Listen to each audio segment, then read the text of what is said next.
Okay, so again, welcome to Kaitlin and Sammy today for coming to present as part of the Harm Reduction Nurses Association on the topic of adapting to extreme heat events. Thank you so much again. Kaitlin Bloemberg is a registered nurse who completed her Master of Science in Nursing at UBC. Her MSN project looked at how health services can adapt to extreme heat events and support people who use substances as well as individuals facing economic and social barriers. And Sammy Iammarino is a senior practice lead, harm reduction and unregulated drug poisoning crisis response with the BCCDC. And so I will hand it over now to Kaitlin and Sammy. Thank you both. Awesome, thanks, Megan. Hi, everyone, I'm Kaitlin, and the pronouns that I use are she, her. So today's presentation, which is titled Adapting to Extreme Heat Events, will be given by myself and Sammy, as Megan mentioned, who works at the BC Centre for Disease Control. So as most of you already know, many communities across Canada are facing and have faced significant heat events, especially in the last several years. And these events will only continue to increase in severity and frequency. As nurses, I think there's a really valuable opportunity to prepare for these if possible. And people who use substances in particular are more susceptible during these events. I think a lot of the negative health impacts that we've observed can be largely prevented if we are able to prepare. So we're hoping that any of the information that Sammy and I give today can be useful to yourselves as nurses and to your communities and clients at large. I want to just start by acknowledging with gratitude that I'm joining today from the traditional, ancestral, and unceded territory of the Stolo people, specifically the Sumac First Nation, and Sammy's joining from the Musqueam, Squamish, and Tsleil-Waututh First Nations. We are really thankful to be able to live, work, and care together on these lands. I included in the background photo what once was Sumac Lake, which is a core part of the Sumac First Nation territory, which is located in the city where I am, known by the colonial name of Abbotsford. Almost 100 years ago, this lake was drained, and this lake was the heart of the Sumac First Nations people. It provided a lot of food, transportation, hunting, and space for community practices. So its draining was an environmental disaster. And just this last year, we had severe flooding in this area, as many of you probably know. I think this photo serves as a reminder of the disaster that may have been averted if the care of this lands and the original lake had been left to its Sumac stewards. And when thinking about heat events and climate change, it's also a great reminder of our responsibility today to be guided by and partner with Indigenous groups, especially in their stewardship of everything from land to water. So to start, I'm just going to do an overview of what Sammy and I are going to talk about today. So as I mentioned, while the negative health impacts of heat are predictable and largely preventable, improving health outcomes requires that frontline staff, often such as nurses, and organizations have a comprehensive knowledge of the factors that impact people who are susceptible to heat. It's really important to know what can be done to mitigate these factors. So in this presentation, we'll review what defines extreme heat events using BC as an example. That's also the context that Sammy and I are more familiar with, and how people can be alerted to these heat events. We'll also identify susceptible populations and protective factors, and discuss more thoroughly what can be done by nurses to prepare for and manage these, especially as it relates to people who use substances. And then Sammy's going to discuss the work being published through the BCCDC on resources related to substance use and heat events. And there are so many great resources out there on extreme heat, it can be really hard to wade through a lot of the information. So I'll provide a couple slides at the end for additional resources if anyone wants to learn more. I think before talking about extreme heat, it's really important to situate it within the context of climate change. And rising temperatures are one of the biggest global health threats of the 21st century. This threat is even greater in Canada, as our country is warming 2 to 3 times faster than other regions of the world. It's also devastating that the people who are least responsible for climate change will continue to suffer the most from its consequences. In some Canadian regions, it's estimated that the frequency of very hot days, which are temperatures of 30 degrees and above, are expected to double in the next 30 years and will become 4 times more likely in coastal cities across BC. So heat waves, which are consecutive days of high temperatures, are predicted to continue increasing not only in frequency, but intensity and duration as well. Again, I'm more familiar with the BC context, acknowledging that this is happening all across Canada. But last year in BC and across Western Canada, there was a heat dome. and in BC alone, it was associated with 740 excess deaths. It strained health services to a near breaking point, and rapid analyses found that this event would have been nearly impossible without climate change related to human activity. It is possible that events such as these, which happened last year, will not have the same impact moving forward if we can prepare for them, advocate against the factors that are causing them, and manage them more appropriately. So the first slide here, this highlights key resources that could be helpful for in preparing and being alerted to heat events. I want to acknowledge again that I'm using BC as an example, but depending on what province or area you live in, you'll have your own heat and action response plan and your own alerting systems. So a few weeks ago, the government of BC published a heat alert and response system plan, also known as BC HRS, which details how public health coordinates extreme heat event alerts, the criteria for an alert, and what the response of the province will be. So the response includes areas such as public health, health authorities, hospitals, community centers, rural and remote communities, NGOs, and others. I've also included BCHIPS. So this is the BC Heat Impacts Prediction System. This is a map of BC that shows the heat health risk for the area and the predictions over the next 3 days. This is a really great resource as it helps folks prepare for upcoming heat events, and again, can provide similar warning systems for other provinces as well, depending on what you have in your area. In terms of personal alerting, and this is all across Canada, the Government of Canada releases heat warnings on their weather website. So for example, this last week, they released heat warnings for Vancouver, Howe Sound, Fraser Valley, and many parts of BC. The WeatherCan app is also a really great app that you can have on your phone that will alert you to a heat warning. So to demonstrate how extreme heat event criteria vary from place to place, I'm using the map of BC to illustrate the heat alert and heat warning thresholds. So if you look at this map, you can see the province of BC is broken up into 5 areas for heat alerting. Each area has different temperature criteria, which are based on community and region-specific weather conditions and the ability of these communities to adapt to higher temperatures. So for example, in parts of interior health, consecutive daytime temperatures need to be over 35 degrees for there to be a heat warning, whereas parts of Vancouver health only require consecutive temperatures of over 29 degrees. Although there's quite a bit of information on this slide, the key takeaway is that there's a difference between heat warnings and extreme heat emergencies. Heat emergencies being what we witnessed last year in BC and previously in other provinces such as Quebec. These emergencies occur when heat warning criteria have been met and daily temperatures continue to increase day over day for a region 3 or more days in a row. So it's important to know these thresholds for your own community in order to prepare appropriately and manage these events. And again, depending on your community, these resources might come from public health or your local health authority. In addition to knowing what constitutes an extreme heat event in your area, it's also good to know who is most susceptible during this time and what protects people during heat events. These factors include things such as having access to indoor cooling and socioeconomic privilege. Social connection is also significant in helping people be prepared for heat events, perceive risk, disseminate information, identify heat illnesses in others and themselves, and provide support. During a study in Montreal after a heat wave, they found that social connection protected against heat-related illnesses and emergency department visits. Unfortunately though, and as a lot of you probably know, many of our communities across Canada, social isolation and disconnection remain quite high, and COVID really worsened this.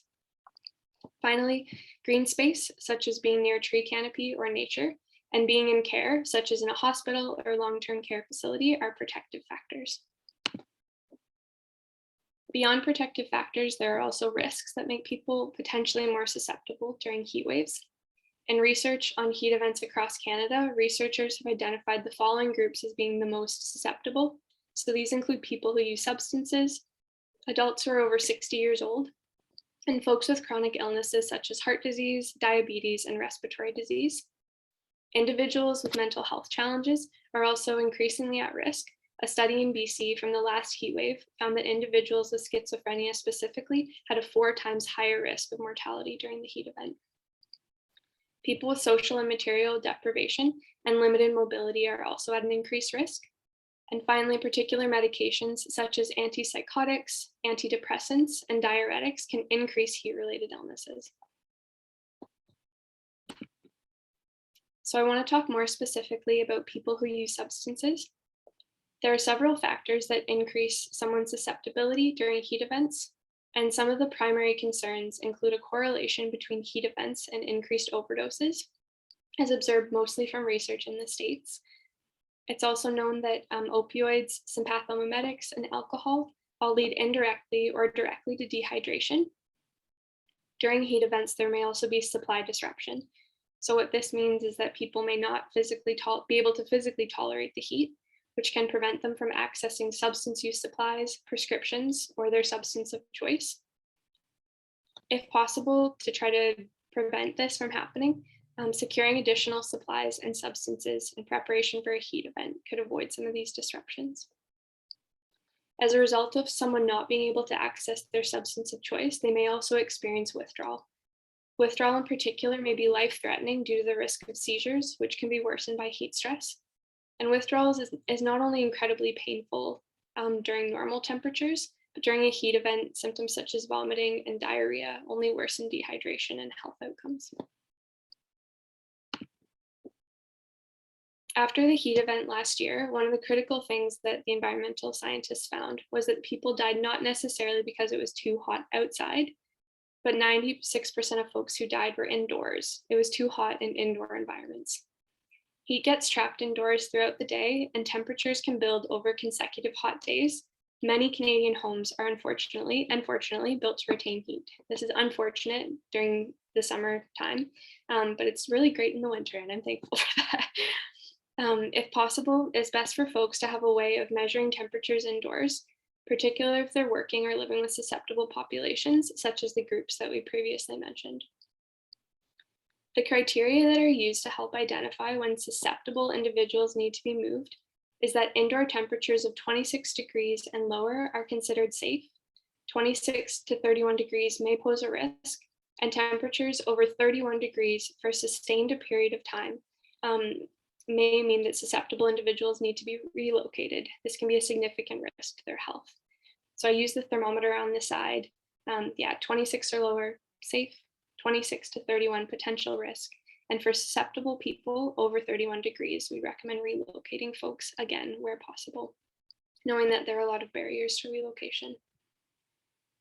So just as a visual representation, I wanted to show this photo to demonstrate the temperatures where I was during the heat event last year in Abbotsford. The blue line is the temperature of an indoor air-conditioned environment. The red line is a home with no air conditioning, and the black line is the outdoor temperature. The light red bar on the back highlights many of the points where outdoor temperatures were much cooler than indoors, making the indoors a potentially dangerous environment for sustained periods of time. As you can see, especially at night, when temperatures drop outside, you can see with the black line, it can still be quite warm inside. The following are some suggestions for managing indoor environments. If you have air conditioning, make sure that it works prior to the summer, and in a heat event, where possible, turn it on. It doesn't need to be lower than 25 degrees to help keep you safe. Indoor temperatures peak around 9 to 10 p.m. Ideally, people can open windows or use fans to draw in cool air overnight until early morning hours. This is approximately 8 p.m. to 10 a.m. Again, where possible, sleep in the coolest part of the residence or outdoors, as overnight temperatures could stay high inside. And turn off heat generating devices such as electronics or the oven to try to keep the room cool. In terms of building interventions and adapting the environment, installing thermal curtains or window coverings. This can include exterior covers or reflective films that block the sun. And this can be really simple, like applying tinfoil or cardboard to windows or using emergency blankets. People can also draw curtains, shades, or blinds during the day. And in the case that buildings are being designed or renovated, moving forward, green architecture, reflective roofs, and natural ventilation are great and much more environmentally sustainable options.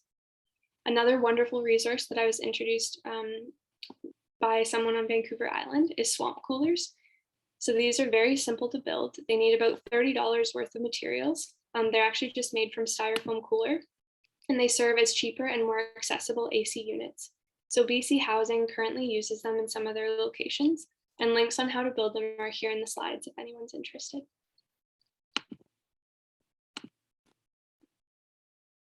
This last semester, I worked alongside Sammy and some other folks from the BCCDC harm reduction team.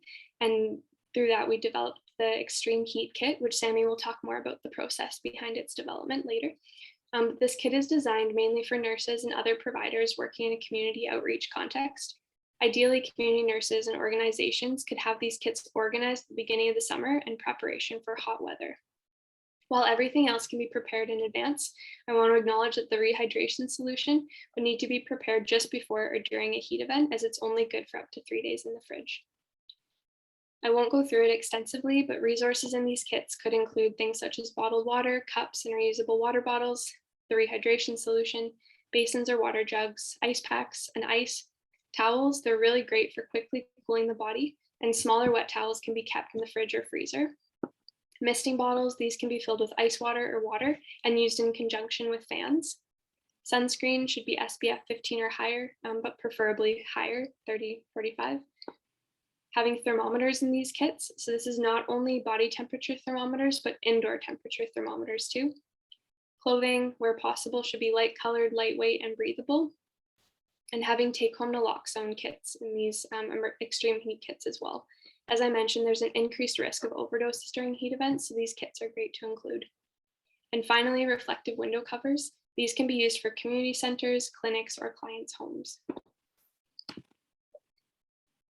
Additional considerations to prepare for heat events include, in general, preparing for higher client demands, which if possible, this might include increasing staffing and resourcing appropriately. I say this working as a nurse and knowing the significant and devastating nursing shortage we have across Canada. But yeah, this is just listed as a suggestion where, if possible, increasing staffing. And again, also plan on increasing outreach frequency and service hours if you're working in a community context. As more spaces get air conditioning, plans for potential power outages also need to be made. So folks can consider access to a backup power source, such as a generator, or implementing building cooling strategies that don't require power, such as window coverings and swamp coolers. Also preparing taxi vouchers. This can be really good to help relocate people to cooler locations if they're not able to get there on their own or don't have access to transportation. And preparing lists of nearby temperature regulated locations. These can include official cooling centers or breezier outdoor areas such as parks near trees, shade, or water, accessible public spaces like malls or libraries. And some communities, such as Montreal, have detailed maps of cool and accessible locations, which are not just cooling centers, but include water parks or splash pads, outdoor pools. For anyone who's interested, Fraser Health Authority also has a guide on how to create an outdoor cooling center, which can be a great resource. So once folks have done everything to prepare for a heat event, the challenge is managing it once it occurs. And while most people here, I'm assuming, are nurses and you're very familiar with the symptoms of heat-related illnesses, this slide is up just to highlight the necessity of treating these symptoms in the earlier stages, as they can quickly progress into heat stroke, which is a medical emergency. Having access to the list of symptoms here during a heat event can be helpful, especially when doing self and client assessments. I'll just quickly go through the symptoms of severe heat-related illness. These include fainting or loss of consciousness, unusual confusion, severe nausea and vomiting, difficulty speaking, unusual coordination problems, hot, flushed, or very pale skin, not sweating, rapid breathing and faint rapid heart rate, a body temperature of over 39 degrees, and very low dark urine output. And again, at this point, this is a medical emergency.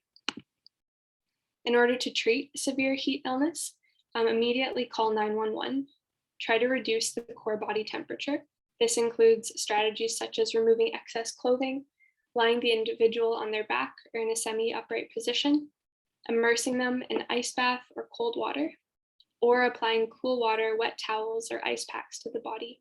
The priority areas are the neck, armpits, and the groin when you're applying ice or cold water. To treat mild to moderate heat illness, it's recommended to relocate people to a cooler space or cool the current environment through things such as air conditioning. Again, remove excess clothing, lie them on their back or in a semi-upright position, encourage fluid intake, Apply cool water, wet towels, or ice packs, and using a spray bottle for misting.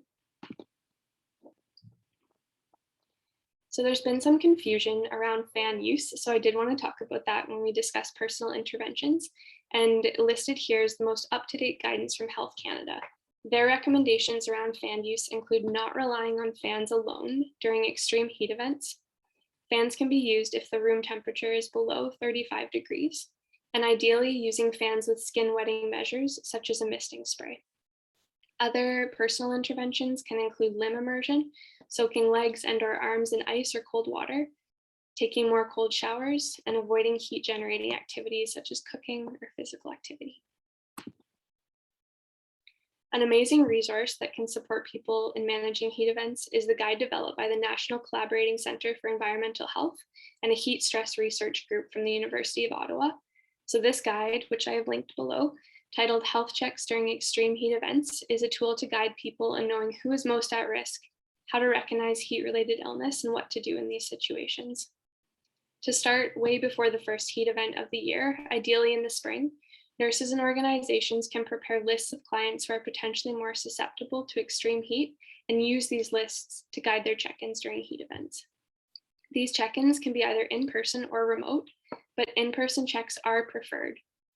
I won't go through everything because it's all available in the guide, but this tool also lists the required supplies for in-person checks and provides excellent guidance for remote check-ins as well. This guide also reiterates the importance, as I mentioned, about having tools to measure both room and body temperature to determine risk level and health status. So some additional check-in considerations. A study that was based in Montreal after a heat event asked participants how they experienced healthcare response during this emergency. There was 2 study groups that were used in this study. The first group was individuals with a diagnosis of schizophrenia, and the second one was people who were actively using substances. So some of the suggestions listed on this slide were taken from that study. As participants, some of them expressed frustration with the paternalistic and at times disempowering response they felt from health systems and healthcare workers. One thing that I think is most important when doing health check-ins is ensuring consent for visits when possible. It can be really patronizing if people are being checked in on without their consent during heat waves just because public health has labeled them as being vulnerable, or even not public health, community workers, healthcare workers. One way a housing association did this effectively was through the use of door tags. So people put a door tag up to state whether they would like to be checked in on throughout the day or night in a heat event. Consent also reiterates the importance of establishing pre-existing relationships throughout the year. Some participants felt frustration when receiving a cold phone call from public health or from a healthcare worker, from someone they didn't know, checking in to see if they were okay. This also brings up a great option, which is peer check-ins. These initiatives are often most effective as peers already have a relationship with one another. They can provide more frequent monitoring and know one another's baseline potentially better than a provider. So all this to say, it's important for check-ins to occur. They just need to occur within the context of consent and ideally the context of pre-existing relationship. These check-ins should also be continued for 2 to 3 days after a heat wave. Even once the heat event is over, morbidity and mortality can continue for days as people's bodies have not yet recovered and the effects can be cumulative. It's really important to monitor not only physical status, but mental status as well. It's common during heat events for there to be increases in interpersonal violence or worsening mental health. So signs of changes in mental health status include things such as irritability, psychological distress, aggression or violence, and suicidal thoughts. And these all require the appropriate supports. So now for this section, I want to focus more specifically on how heat events impact substances that are commonly used. And these things all may be good to monitor for if you know that any clients you're working with or you yourself are using any of these substances. The first one is opioids, such as heroin or fentanyl. The use of opioids can increase cutaneous vasodilation and excessive perspiration, both of these which lead to dehydration. It can also make it more challenging for folks to feel the effects of heat and to adopt protective actions. For people who are taking opioid agonist therapy, also known as OAT, this can lead to excessive perspiration, again, dehydration. A lot of folks reported increased sweating, especially during heat events, and the management of this may vary from provider to provider. Stimulants is also important to discuss, so substances such as cocaine, crack, meth, or MDMA.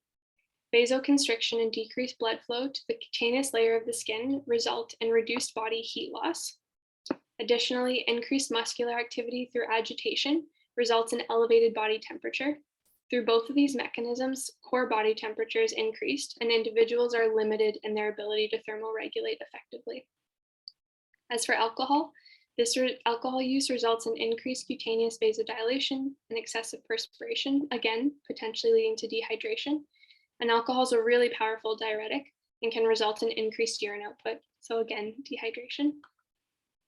And finally, depressants such as fentanyl, heroin, or hydromorphone. These can make it more difficult to recognize heat symptoms and take protective action, which may result in prolonged exposure to heat and dehydration.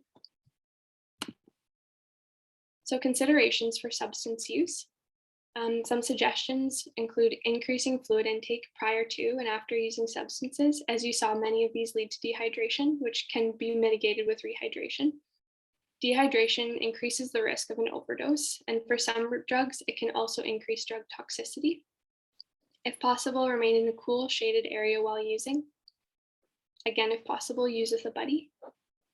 And when consuming alcohol, try to consume drinks with a lower alcohol content, such as beer, as they have more liquid, more water, and mix harder liquors with a preferred diluent, such as orange juice or cola, or drink a non-alcoholic beverage, water, or juice before or after. Ideally, have access to a take-home naloxone kit. I want to make a note that although the official storage temperature for naloxone is 15 to 30 degrees, there have been a couple studies that have found that kits stored at higher temperatures for extended periods of time did not change significantly in concentration.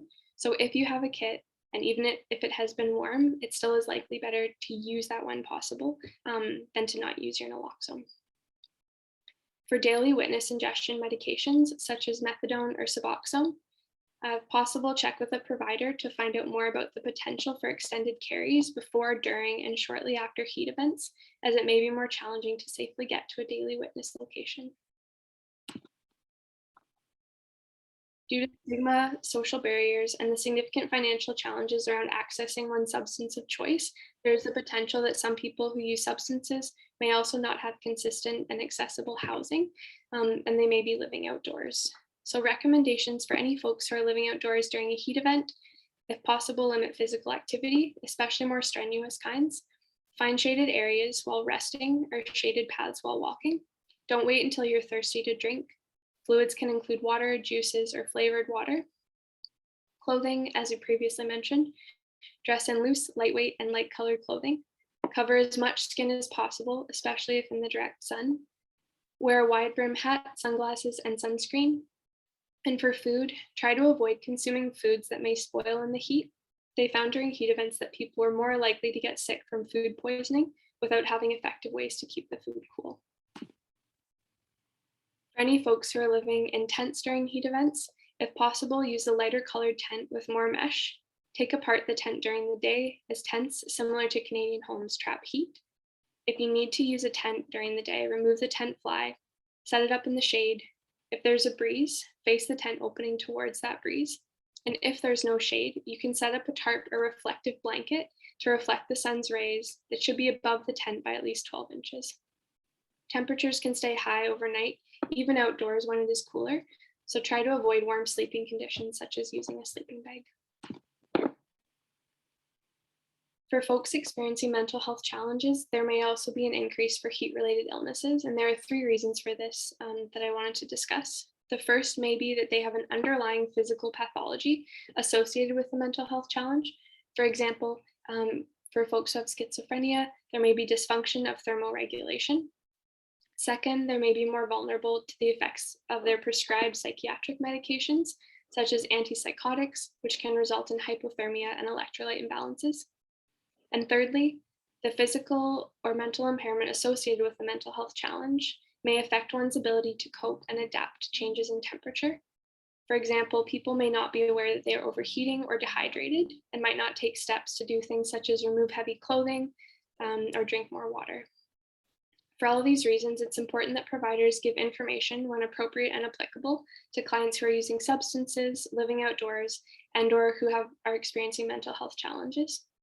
While significant and ongoing system barriers prevent people from getting the services that they need, the hope is that any opportunities for intervention and education may help folks prepare a bit more effectively.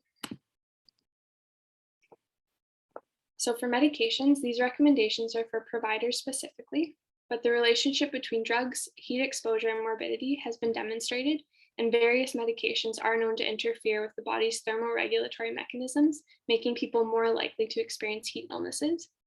It's critical that the medication and heat interactive information be given to those who prescribe, dispense, and use these drugs, as this relationship has shown to be under-recognized. I included 2 resources here for any folks who want to learn more information. The first is Extreme Heat Event Guidelines. This is by Health Canada. It's the technical guide for healthcare workers, and the link is there for anyone who's interested. And the second is Extreme Heat and Human Health Information for Pharmacists and Pharmacist Technicians. So this is part of the Health Canada Guide, Technical Guide for Healthcare Workers. On page 40 to 45, they've included charts of high-risk medications in extreme heat and include recommendations on side effects and management. Having a printout of this for nurses and providers during heat events can be quite helpful. I'm not going to review all the medications on here, as there are many. I just wanted to reiterate that this is a great resource that already exists. It's easily accessible, and it can be very challenging to memorize all of the interactions of medications in heat events. So again, I would just recommend having a printout. As for clients, these are some of the recommendations that can be given to clients. So these include, before a heat wave or in the days leading up, review medications with a provider to make any adjustments and develop a heat wave plan. Ask a pharmacist about temperature sensitive medications. Some medications can become deactivated when exposed to high temperatures, so ideally find places to store them at their required temperature. If possible, plan for potential disruptions to medication dispensing, such as storing scripts or extended carries. And staying hydrated, drink lots of water and electrolyte solutions. The only exception to this rule is for lithium. People should not drink electrolyte solutions due to the risk of hypernatremia and should consume water only. So while several interventions and educational strategies have been covered in this presentation, I think it's really important to acknowledge that a lot of folks may not be able to adopt these strategies for various reasons. The following are some things to consider when working with people who may not be able to respond as effectively during heat events. The first one is fluid intake. Decreased thirst perception for various reasons, such as levels of consciousness or use of depressants, may make it difficult for people to drink water. Swallowing difficulties can also make it challenging to meet the daily fluid recommendations. Inadequate access to potable water, like a lot of communities in Canada still don't have access and consistent access to safe and clean drinking water. And in downtown Vancouver, some of the residents in the single room occupancy units report not being able to drink the building water. And this is a big barrier. There are a lot of factors that can cause dehydration, as we've discussed, and not being able to sufficiently rehydrate is a major challenge. As for air conditioning, which is often the main suggestion in managing heat events, as of 2019, and these are BC statistics, only 33% of residents had air conditioning.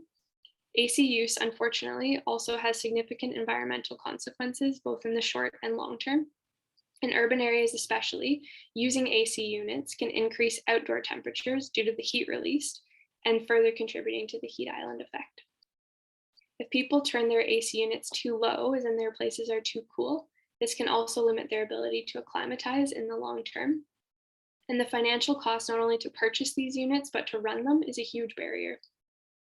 The more people who start using AC, the harder this is on power grids, which, as I mentioned, can result in outages.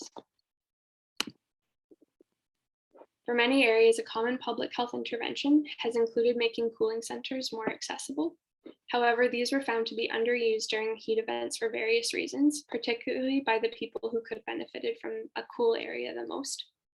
Some of the reasons for this include limited mobility, limited transportation access or center accessibility, less than ideal cooling center hours, a distrust of services or service providers, and stigma was a huge barrier. For some folks entering a cooling center, they reported feeling unwelcome, even unsafe, because of the judgment they received in those spaces. This judgment included perceptions around substance use or treating somebody poorly because of their economic status. For folks who have things such as pets or shopping carts, many centers also don't account for this when planning for accessibility, and people don't know what they're allowed to bring inside, and this prevents them from coming. Finally, isolation and social connection, which I briefly mentioned as a protective factor. This is a huge problem, and there's a need for long-term and community-based social strategies. Initiatives can include volunteer outreach groups, communication channels such as hotlines, delivery of resources like water, peer networks, common area cool rooms, and intergenerational programming. These points really highlight the importance of nursing advocacy as well. In order to reduce morbidity and mortality in the long run, we need to work to ensure more equitable health and social systems. To mitigate the consequences of heat events, people need access to things such as adequate housing, clean water, and connected communities free of stigma. Decreases in these barriers will increase resilience during climate-related events, improving quality of life and reducing morbidity and mortality. And now I'm going to turn it over to Sammy. Thanks so much, Kaitlin.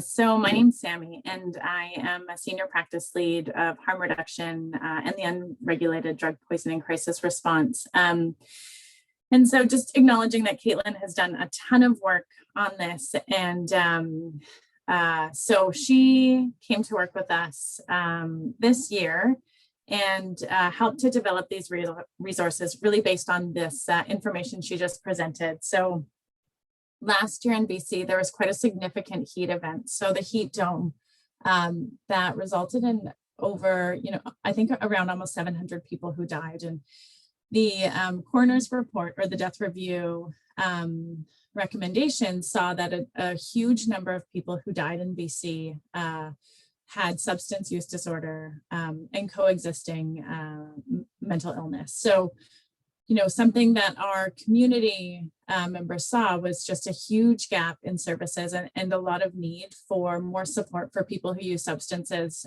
during extreme heat events. So something that we developed in partnership with people with lived experience and clinicians, just some resources to kind of better support health and social service providers and people who use substances to use more safely during extreme heat events. And really with the recognition that this is very much having to do with structural inequities. So inadequate housing, access to cooling, access to green space is really at the heart of this. And that in the meantime, these were more designed as a harm reduction kind of resources to better support people working with people who use substances and to better support people who use substances who will be using during extreme heat. So I'll just pop it in the chat here. All of these resources are available on the Toward the Heart website on the resource page. And we created in partnership with the nurse educators and our group of people with lived experience, PEEP, to develop just some basic infographics, one-pagers.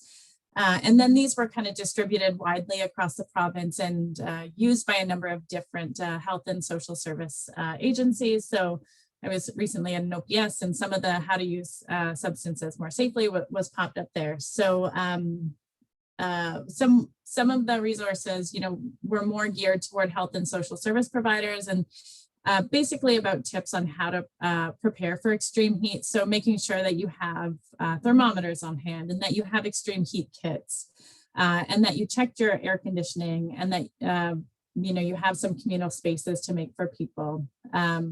And then during a heat wave, how do you tell the difference between heat exhaustion and heat stroke? How will you know if someone is experiencing the effects? And then another, how to make an extreme heat kit. So really low cost solutions on, gathering some plastic bags and towels and misting and maybe some sunscreen, things like that to prepare in advance. And then you can go to the next one, Kaitlin. Thanks. And then the next set of resources were geared towards people who use substances. So I know when I first started working on this, I was really surprised to find that the people who were most affected during the heat dome were people who use stimulants, when I thought it could have been dehydration and opioids, but really it's that, increased body temperature, inability to regulate. So we provided some information on to really support people in how to use more safely during extreme heat. So if you're using stimulants, be, aware of that effect, how you might want to increase your water intake. With opioids, you might want to take more steps to use with a buddy, just because you might not be able to recognize the effects of direct sunlight on yourself or when your body's getting hotter. So this is all to say all of these resources are available on the Toward the Heart website, and we really, openly share resources, whether you want to adapt these to your local context or just, take them and put them up in your health and health settings. So yeah, thanks. Back to you, Kaitlin. Thanks, Sammy. I know that we've given you a ton of resources for anyone who's interested in learning any more. As part of the Health Canada Technical Guide for Healthcare Workers, another great resource is their 1 to 2 page handouts for nurses. One is for a community setting and one is for an acute setting. These handouts provide really great information on planning, nursing assessments, treatment priorities, and client education. You can see them there. And the final resource that I want to highlight is the brand new Extreme Heat Preparedness Guide. So again, this is for a BC specific context, but a lot of the information in it is very applicable across the country. If possible, printing off hard copies of this document, or at least the pages that are more relevant to clients, family members, friends, is a great idea. This guide provides the most up-to-date guidelines on how to stay cool and safe during a heat event. And if folks want to learn even more beyond what we've covered today, there are more great resources out there. So I've listed some of these. Most of them are through the Government of Canada and Health Canada and are very appropriate to give out to clients. So to conclude, and as Sammy mentioned, the hope is in the long run that we'll be able to change the conditions that are exacerbated by heat events such as isolation, limited resource access, and stigma. In the meantime, it is helpful to have tools and strategies to keep people as safe as possible from a harm reduction perspective, particularly folks who use substances. So as heat events continue to increase, nurses will be on the forefront of this. And we have a really valuable opportunity to advocate for bigger system changes, such as climate change, and also prepare for and manage these crises as they arise. So thanks, Megan, for having us today. And thank you, Sammy. And now back over to you. Thank you so much, both. That was way more informative than I thought it was going to be, actually. So that's awesome. There's a lot of information there in terms of informing nursing practice, my own as well. So I'm just going to stop the recording here.